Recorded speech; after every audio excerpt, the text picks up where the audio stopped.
Happy Friday. There you are. I didn't see you guys, and now here you are, and I'm so happy to see you today and so happy to talk about WandaVision with my champion of Marvel things, my companion in unpacking this series. Eric Goldman is here. I'm Roth Cornet.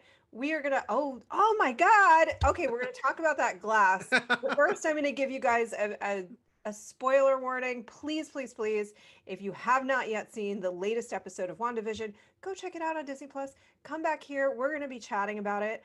And five, four, three. I know some folks have talked about like, give us plenty of lead time.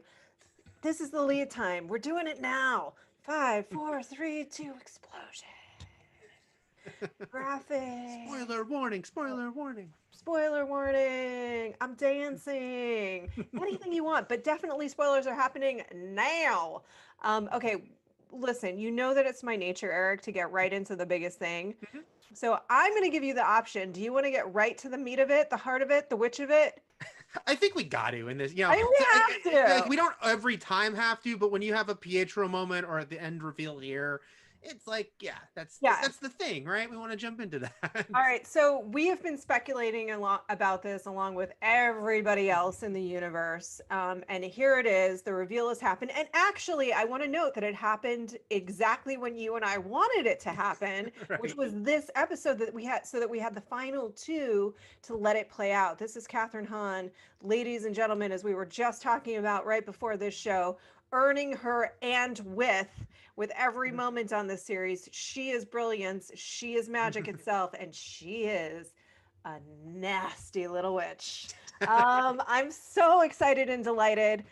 Eric, what was your reaction? Super fun. I mean, yes, if you know, comic book, it's funny, one of those things where it's like, everyone knew when they announced she was playing character and Agnes was Agatha Harkness. Again, everyone being a very small percentage of people who read the comic books who might know this fairly obscure character. It's not even like Agatha Harkness has been like a very prominent character in recent years, but it made sense if you're going to tell Wanda's story to get into the Agatha Harkness of it all. I thought the way they did it, first of all, I agree, you know, like you said, the timing of it, don't wait till the very end because there's still 2 more full episodes of this show to go.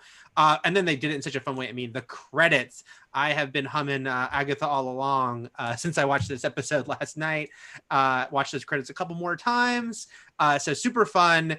And now we kind of get to deal with it all, you know, now that we have, now we'll talk about, is this the villain reveal or is there more? But we certainly have a villain reveal that kind of gives us a big boost of conflict going to the final 2 episodes that I very much enjoy.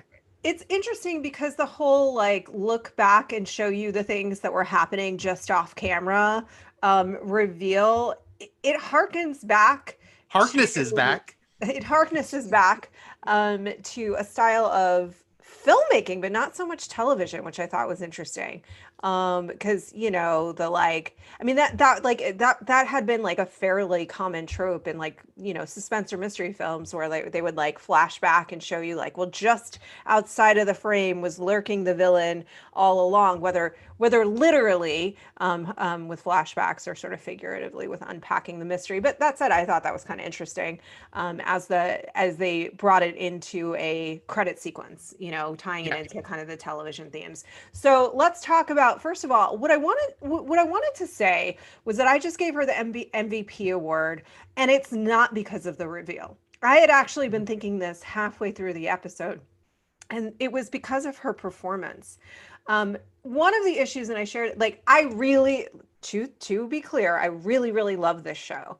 I'm very excited that the show exists. I look forward to it every week, and it really is directly up my alley. I'll probably watch it again, and I very rarely do that. So, but one of the things that I thought as the episodes got moved forward and the blend of Wanda's self-discovery and the discovery, like the awareness of people in town and mixing with the actual more traditional MCU world with the people outside of the creative bubble, I thought that the sense of unreality within her created world started to lose its bite, you know, as people very casually, like as her kids are very, very clearly in a conscious state of what's going on, you know, and how weird it is as she's talking to camera directly about what's happening to her. It's like, it sort of was working for me that she was talking about her powers and what had gone wrong, but doing it in this kind of like the office slash Modern Family setting. But the person who I thought really nailed that balance of it's creepy, but you're completely nailing this trope at the same time was Catherine Hahn. I mean, she was totally nailing the trope. I felt like I was in an episode of television that was very Modern Family like. Vision too, actually, he was kind of nailing it too with it, like just the little head scratches and things like that. And it was also super creepy with her with the kids, you know. Right. And so in that sense, I thought she was the MVP even before it was revealed that she was this very arch and she's able to do a witchy cackle. I mean, it's who gets away with that? You have to be so talented to get away with a witch cackle. So I think she's just incredible, aside from what the implications of this reveal for what's happening in this town. That said, what's happening in this town? A lot. I will say, yeah, like I think, everyone on the show is great. And I was really blown away by Elizabeth Olsen in this episode. I mean, the whole show, I think she's been amazing, but she is so channeling Julie Bowen in Modern Family. Yeah. And it was such a different way to approach Wanda with the talking to the camera, but also the fact that she's like kind of losing it. And when she's saying, I'm starting to believe that everything is meaningless to the kids. And it was a very funny like way to have like what's really happening be conveyed. But I think for Catherine Hahn, it's got to be extra kind of cool. And maybe there's a reason she can put an extra spin on it, which is she's like literally done this before. Like she had a recurring role on Parks and Rec, right? It's like, so she's like worked in this exact, now that we're almost into contemporary TV, and I don't think we're going to go past this, we're guessing for the last 2 episodes. It's like Catherine Hahn's like, oh, you want me to do what I've actually done, but with this spin on it, with this ominous spin, this weird spin, and then we'll do this big reveal. Yeah, but she's doing like layers on layers on layers on layers. You know what I mean? Like, first of all, just to underscore what you were saying, I think Elizabeth Olsen, I've always thought since Martha Marcy May Marlene. It was Modoc Mojo, Mr. Fantastic. No, the first, her breakout role. No, I know. I don't remember either. It's like but now it's like Mojo Mephisto, like Modoc. And anyway, I've always thought she's been an incredible actress, and she is killing it here. But what's crazy to me about what Catherine Hahn is doing is it's those 3 layers existing all at once, right? Yeah. It's like she's very much embodying what those tropes are, right? But I think not just in this episode, in every episode of what the tropes of that particular genre of television are. Yeah. And then underneath that is this idea that she is being manipulated, and then under that is the idea that she is the manipulator, and to carry all of that at the same time. And you knew she was the villain in this episode the minute I think it was Tommy who said you're empty, which meant she wasn't under duress. He wasn't hearing her duress, which means she had no duress, which meant she was the villain. That's very true. And what you're saying is very also true about the fact that was it Tommy is it Tommy or Billy? Oh, I think it's Billy. Billy's the one who's got like the magical powers. Yeah.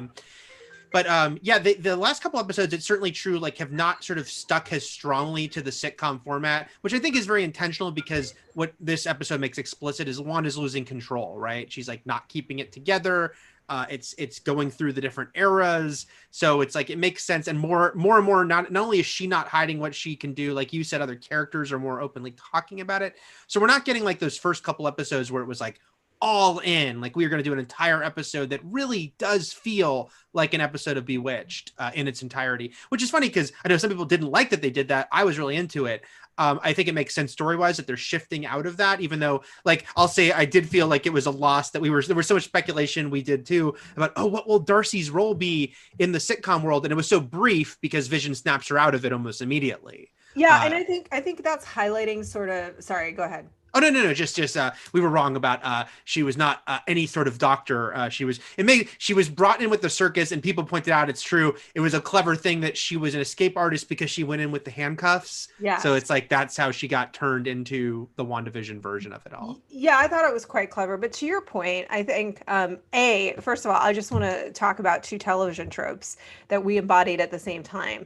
My phone rang because Kevin calls me every time we do this, as you know. Sure. But my phone rang and I showed it to you guys because I was breaking the 4th wall. Meanwhile, Eric did the CNN thing of just plowing right through and pretending nothing weird was happening. Like this, nothing's happening at all. Yeah, nothing to see here, ladies and gentlemen. So in terms of what you're talking about, though, that I think is where I haven't felt like I felt a little sadness that we didn't get as much immersion into these various tropes and that they weren't able to, and I think it's a really hard thing that they're doing, and I think they're doing it really well.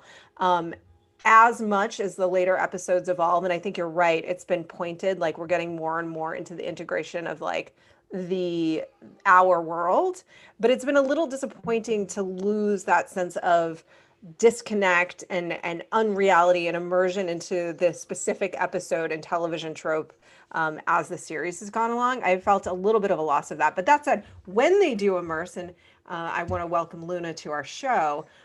When she was yelling at my feet, I decided I needed to involve her, or it was going to get louder and louder. Always involve a cat.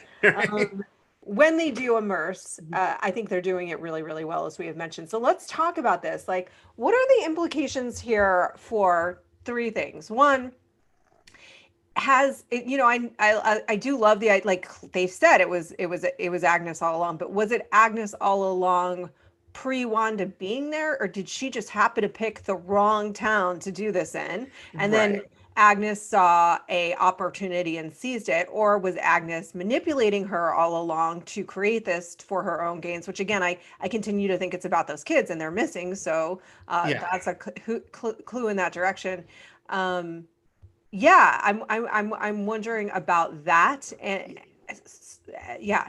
They left a lot of, you know, again, they purposely leave that wiggle room, right? Because it was Agatha all along, but even I was like re-listening to the lyrics and it's like, who's been pulling every evil string and stuff like that. But it still doesn't say, I started all this, you know, like it, again, you're like, okay, how did this begin? Did Wanda do it unconsciously and Agatha took advantage? Did Agatha do it herself for her own reasons?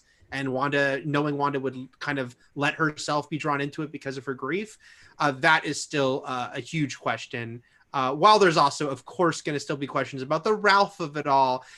Again, as we got closer to the end, I think I've already mentioned this, that it seemed more and more unlikely to me, again, going into comic stuff, that they were going to bring in like a Mephisto or a Nightmare or a character that had no connection to the audience watching this show or any of the MCU movies to be like, I am the big villain for Wanda to face in the final 2 episodes. That didn't feel right to me. So making it Agatha feels more right. That doesn't mean they can't do at the very end still that extra layer, that extra Thanos at the end of Avengers layer of, okay, here is this other character or force behind it. I just think it is probably too late now to introduce a brand new other character. Agatha will probably be our sort of nemesis for the last 2 episodes, but there still could be that final reveal about that extra layer and the who exactly started this all question. Hopefully we'll get a pretty straightforward resolution. I love your cat. I think I think that's right. Here's my take on that is like, I actually, well, 2 things. We still have to figure out, what does this mean about Peter? Did she clearly, you know, Wanda in that moment when he arrived and he knocked on the door said, I didn't do that, you know? So she was, and then we see her, it's part of the opening of the Agatha credits montage that she's kind of manipulating things there. Right. So Agatha did that. She called him in. But what we don't know 100%, like it was in this moment where we think that he was serving sort of as a distraction because Vision was awakening. She was maybe awakening to her conscience and that she didn't really want to be the villain. And that was even challenged very directly in this episode. But what we don't know is if, and I'm going to continue to call her Agatha, if that's okay. Agatha called her in called him in almost accidentally because she wanted to call in a Pietro and she called in Peter by accident, so that still is him. That's Quicksilver from the X-Men universe. Or if she just is using a glamour and this is like a minion of hers or something like that. We just don't know. And then at that moment towards the end, he seems to be in cahoots. Right, with Agnes, but we don't really know. So that's one question that's left open. And also, let's talk about those powers for Monica. Oh yeah, they went full powers with her. First, I'll deal with the Pietro thing. Yeah, I don't know. I mean, again, am I just projecting because I want it to be? But I think this still leans into what we saw here. Still leans into that it could strongly just be the X-Men Quicksilver. That she brought him, she manipulated him. he might be under her thrall right now, but he could still break out of that. It certainly seems to me to indicate this episode that he is not the evil force. Like, that doesn't seem right now, right? That it's like, oh, he is actually the evil guy all along, controlling everything. Again, anything could happen. But it seems like almost like it'd be too much now to be like, yes, we could still reveal that something is even controlling Agatha on top of it all, but I don't know if having Pietro do that would feel right. Monica was really cool because, again, her path from the comics, she has these powers, but we didn't know if this show would go all the way with it. We knew that they were obviously hinting at it once they said something had changed with their DNA. But yeah, they went all in here, and it was very cool. She was wearing this black and white costume, clearly meant to evoke her comic book costume. We saw her point of view where she's kind of seeing the spectrum, which is one of her many code names in the comics, of energy. And then she and Wanda had kind of a very brief, I don't want to call it a fight because she's not at a point where she even knows how to do anything. But, she confronted Wanda. Wanda knocked her out. She did the superhero land very pointedly, she did that land on her fist when Wanda dropped her. So, I think it's pretty cool that they're doing that. And a really cool sequence when she got her powers. I thought, like, the whole like rover trying to make it go through and it half transforming her, the multiple hers. We heard the audio drops from Captain Marvel in there. I thought that was all really well done as far as superhero origins go.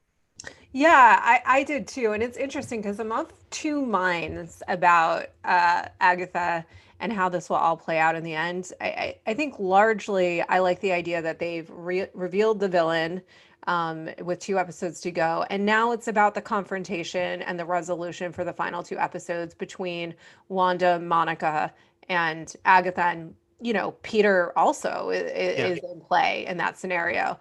And whether it's a big battle or sort of like however that plays out, I like that as a trajectory.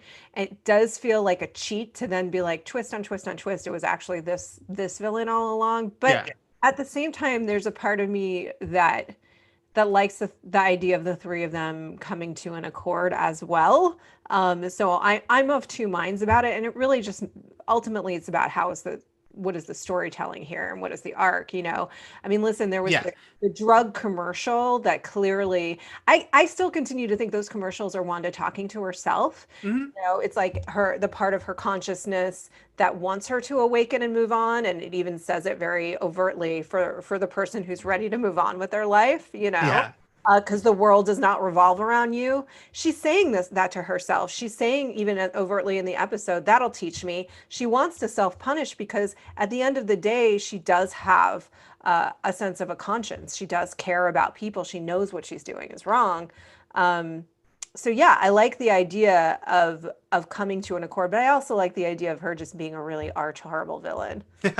Yeah, there was a lot of layers to when Monica confronted her, because Monica really tried to appeal to her from a shared sense of grief, because she's, both of them Monica just learned, because she was gone, that her mom had died. So, Monica's just processing that.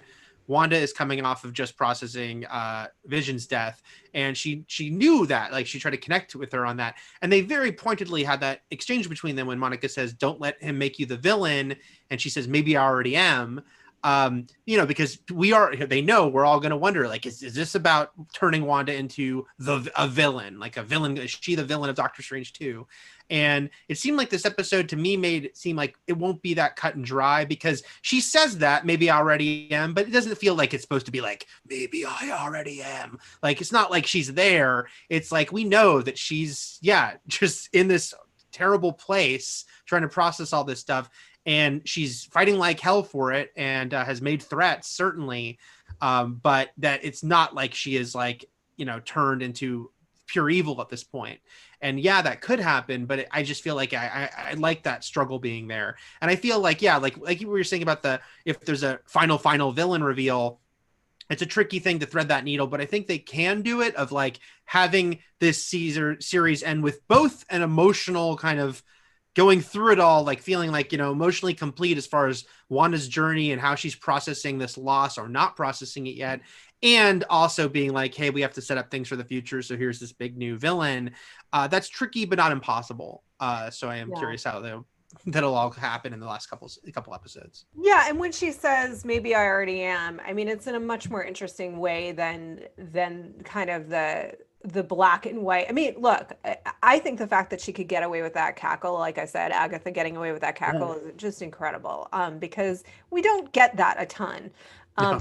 That said, one of the things that we like about Marvel villains is that they are complex, and there's nothing more complex or interesting than to turn somebody from a villain to a hero or a hero to a villain. Because the truth is, like, these are very heightened realities, as we've discussed. I mean, this is disconnected from our reality in every conceivable way and what we are able to do as human beings. But it is emotionally resonant because it's connected to human behavior. And the reality here is, like, there are people that are, quote, villains because they are driven by avarice and disconnect from care from other people. And there are people that hurt other people and do things because they're driven by hurt.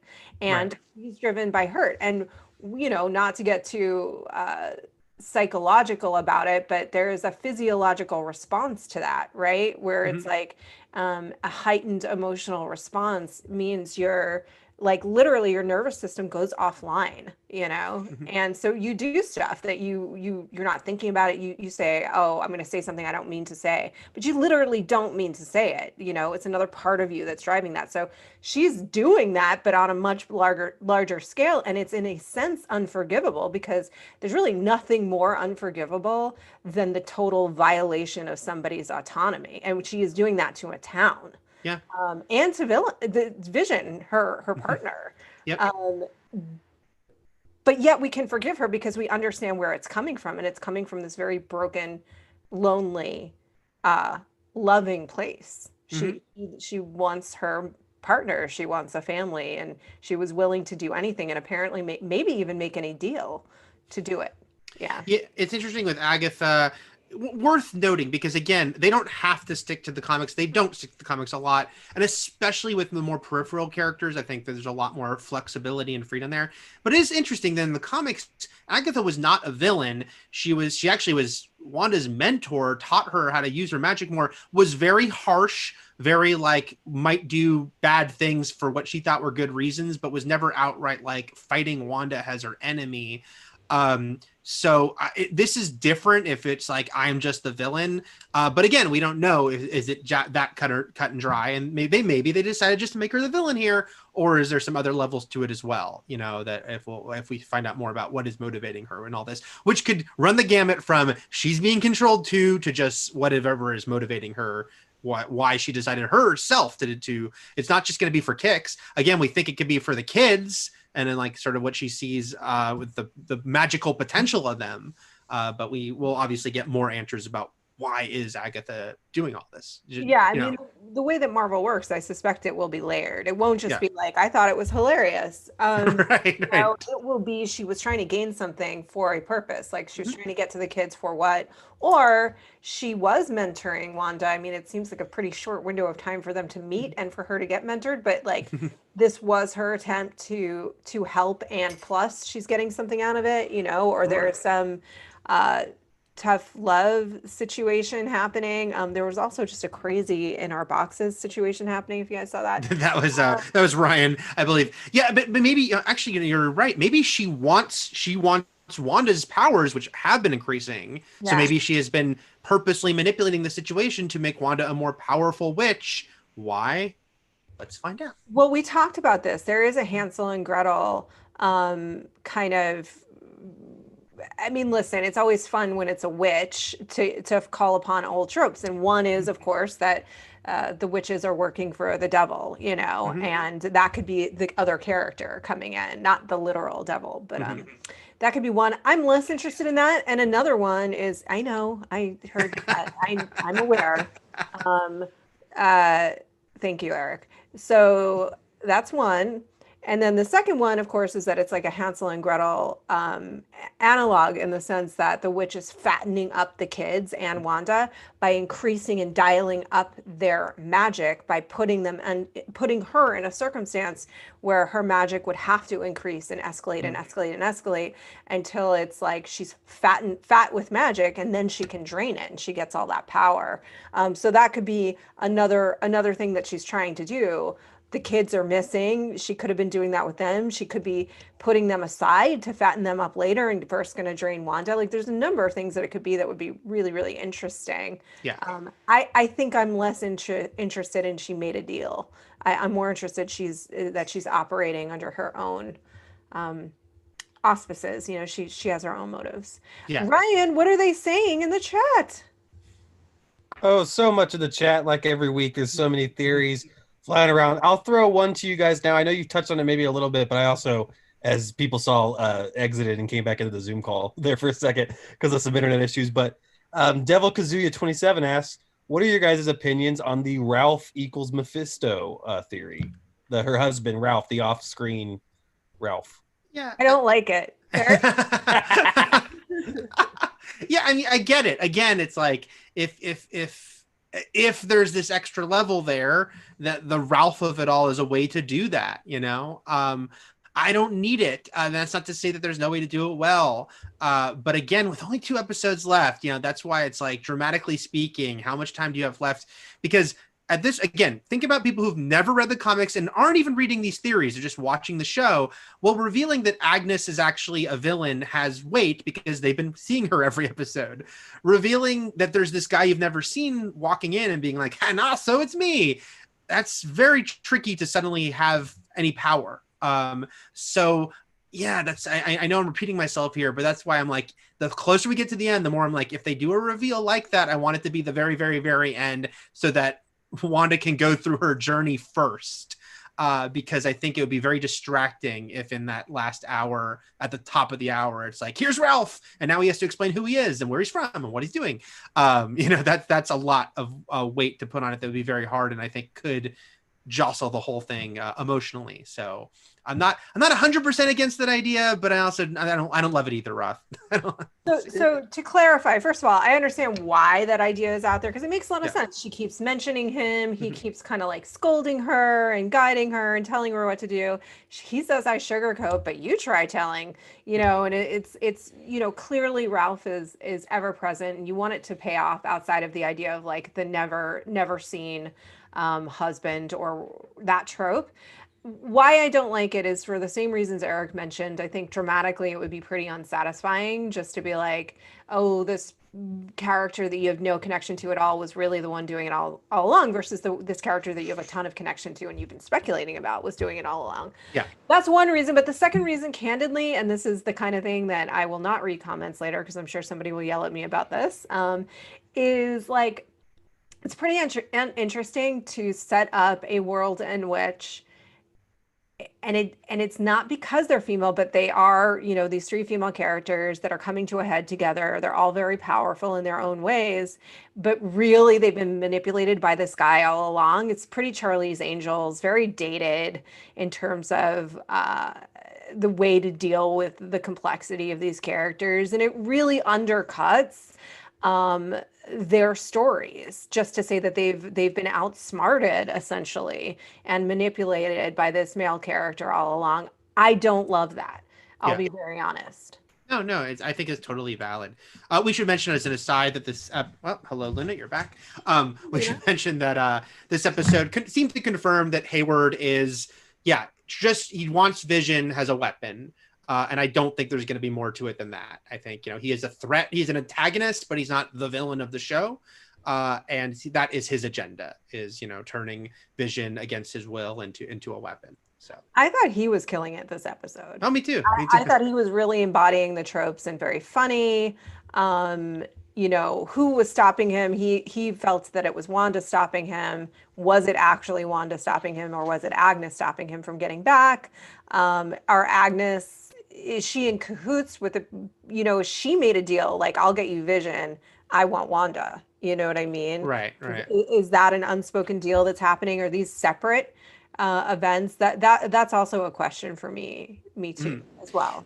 We should mention that they are definitely teasing us, and I do want some payoff. I say soon, there's only 2 more episodes, of who Monica's buddy is, because we didn't see him. That's another big thing in the chat is who's the aerospace engineer, and all the Reed Richards theories certainly get more and more when it's like, oh, this is a space rover. It's like, okay, you're giving us a lot of stuff here to make. I understand why people are saying Reed Richards. It has to be someone significant at this point. And it was a kind of a tease because it's like, oh, they're meeting up with those people, but it's just like her friend from the military who's like, yeah, I brought this rover, but she's not the one who built it. So yeah, I'm curious when we'll get that reveal, but it's hard. Besides, I believe I'm correct that last week Monica said him, so we at least know it's a male character. I don't know who else it could be at this point besides Reed Richards or Victor Von Doom. That was the other fun one. But yeah, we'll see. Yeah, and compounding on top of that, I just wanted to get Jess Marie G's question where she's like, they're still talking about this Luke Skywalker level cameo. Are we thinking Doctor Strange is coming in, or do you guys think it's like you said, Reed Richards or someone like that? Man, well, if it's Reed Richards, that's got to be Peter, right? Like, why are you going to bring in the Fantastic Four and not the X-Men? You know. Well, I think the simple, I do think with Fantastic Four, right? There's like just a lot less baggage to just be like, here's our version of Fantastic Four. Like X-Men is always going to be a lot more complicated because they've never even established mutants, and that's why people are like, oh, is this show a way to have that happen? But yeah, I don't know. Yeah, with the huge cameo thing, I hope it's not going to get too amped up. Again, we have this strange thing of Paul Bettany talking about working with an actor he's wanted to work with his quote whole life. So everyone's like, what does that mean? And everyone's like been like, what if it's just like a classic sitcom star? Like, who knows? Like, there's a lot of different ways you could go with that. And I don't know. John Stamos, by the way. It's John Stamos and Paul Bettany. It's like, this is why I do what I do. That's right. And John Stamos. Introducing John Stamos as Reed Richards. That's right. That kills all the birds with all the stones. That would be amazing. Who would he wanted to work with his whole life? I know, right? It's complicated. I said, is it Betty White? Stellan Skarsgård? Eric Selvig? Are they bringing Anthony Hopkins? Odin's son. That'd be crazy. Hello, I'm here.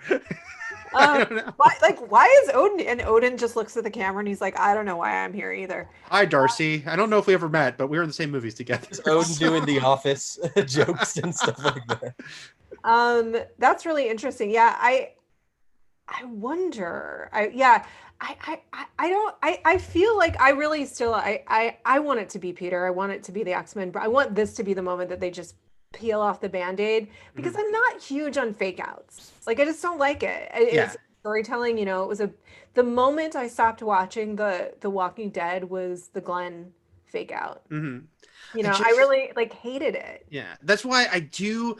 Again, I hope I'm not being like fooling myself here, but I don't believe it just doesn't feel right to me when people say, oh, Evan Peters is just there, has a wink to the audience. I'm like, I just can't see that being the case. I hope it seems bizarre to me to do. Yeah, I hope not either. But I do like the idea of if they're just going to do it. Like we've got the X-Men, we have the Fantastic Four, like it's happening. The world's united. It happened on this television show, this super weird television show on Disney Plus. Like it would just make me really happy. Like it's so ballsy and weird. Yeah. Oh, by the way, just things I'm randomly thinking of. I just wanted to say how happy, no pun intended, it made me that the opening credits were such a huge homage to Happy Endings, which was not a mockumentary style show, but was the very same era, obviously, of The Office and Modern Family. So yeah, although the music was clearly The Office and there were nods to The Office, like the mug, the actual like the Wanda on the VHS tape and the Post-it note and all that, very much taken from the Happy Endings opening credits, which when I posted that on Twitter, someone noted makes it a Russo brothers in joke because they directed the pilot and a bunch of episodes of Happy Endings. And then I looked it up and Matt Shackman, the director of WandaVision, also directed an episode of Happy Endings. So now that we're in the modern-ish era, and now it's like self-reflective meta stuff happening with the shows they're doing. I mean, it's pretty self-reflexive already, but yeah.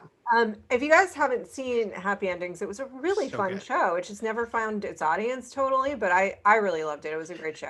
Yeah, no, a lot of people on Twitter also said, oh, I didn't get what they were referencing because I think Happy Endings is obviously way more of a cult show than Modern Family and The Office, which is why I think they only did that opening credits nod, but glad they got it in there.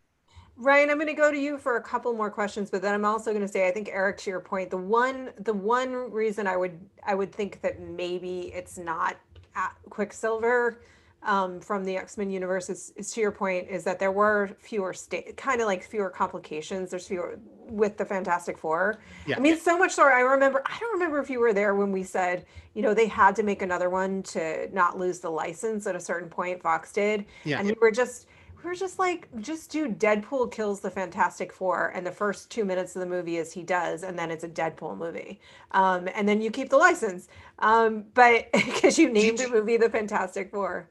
I think there wasn't there some released production art of they were going to try to bring back like the Miles Teller, Michael B. Jordan Fantastic Four in, I think, Deadpool 2 or something. I think there was some production art that came out of that. Is that really? Yeah, I think that was something floated at one point. Joke. No, I'm 90% sure that was actually like a thing that they once talked about. Oh, well, it's good to talk about things. Right. So with that, Ryan, final thoughts and comments. Like, what are people looking forward to in these last couple of episodes? Do they think that's Quicksilver? Do they think the Fantastic Four is coming in?